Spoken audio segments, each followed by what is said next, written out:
Hey guys, it's Paul here. Happy holidays. I've got a fun holiday project for you today. This is a giant snowman that I'm going to make, kind of similar to this one. This is a chunk of red oak, a limb from a red oak tree that was cut down in my yard just a couple weeks ago. I've got it mounted up on the lathe. I'm using a faceplate, kind of a small, probably a 3-inch diameter faceplate. This chunk is about probably 15 inches long or so by maybe, I'd call that 7 inches diameter.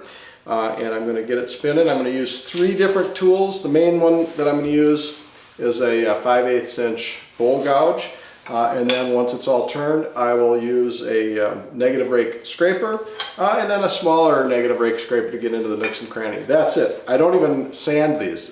Fresh off the gouge and scraped is fine. I set these outside during the holiday season and that's kind of good enough for an outdoor project. So with that, let me get set up and get started. As with any turning project, job one is to just make this thing round and get the bark off it and so forth.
All right, it's getting pretty close. I'm going to just take it down a little bit more, make sure I get most of that bark. I don't need all of that bark gone, but I'll get most of it peeled off of there.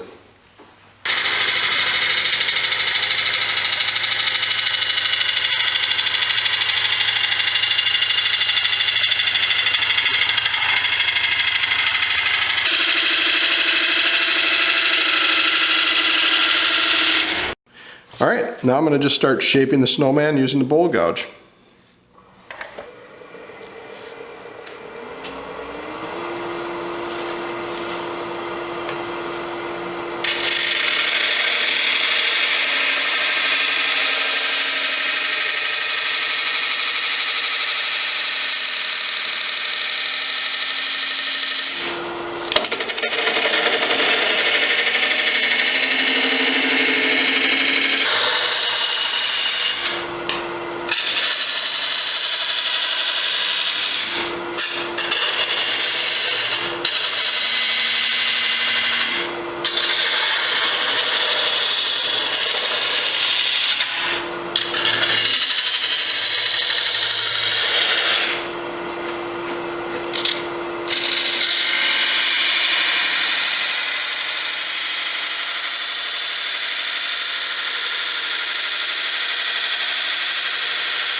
that's it. That's all there is to it. These are pretty easy, as long as you got a good sized lathe that can spin a chunk of wood that big. Now, this is a soaking wet piece of timber, and it's got some pith in it, so this is definitely going to crack if I just let it dry. And that's what I'm going to do. This is probably a 1-year thing, and then I'll toss it and make another one next year. But if you want to hang on to it, you're going to want to use a product like Pentacryl. Well, you're going to want to use Pentacryl. That's the only product that I'm aware of that will prevent or at least greatly minimize cracking on a piece like this. You're going to want to soak it in Pentacryl. But if not, pretty easy to make. You can always make another one next year. So with that, thanks for watching. Hope you'll subscribe and come back to the Toolmetrics channel for more woodworking, wood turning, and power tool related videos.